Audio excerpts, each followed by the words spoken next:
एक महिला ने अपने बेटे को आग में फेंक दिया। वह उसे मांस की तरह भूनने की कोशिश कर रही थी, क्योंकि उसने 7 दिनों से कुछ नहीं खाया था और भूख ने उसे पूरी तरह से पागल कर दिया था। अपने बेटे को रोते हुए सुनने के बावजूद भी महिला को कोई फर्क नहीं पड़ा। लेकिन तभी अचानक आसमान साफ हो गया और तूफान आने लगा और बारिश होने लगी। गड़गड़ाहट सुनकर महिला को होश आया और वह भाग निकली। बारिश की वजह से लड़का बच गया।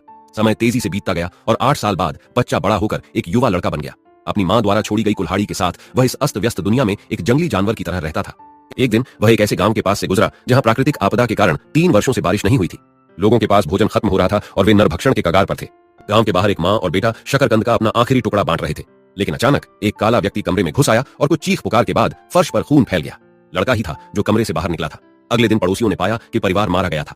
उनके बिखरे हुए शवों को देखकर गांव में एक नरभक्षी राक्षस के बारे में अफवाहें फैलने लगीं। लेकिन उसी दिन गांव में अप्रत्याशित रूप से बारिश हुई। जब सभी लोग पुल पर जश्न मना रहे थे तो लड़का पानी से बचने के लिए नीचे छिप गया। तभी एक साधु वहां से गुजरा। लड़का तुरंत उसकी ओर दौड़ा और साधु को अपने शिकार की तरह घूरने लगा। लेकिन साधु ने लड़के को पैसे नहीं दिए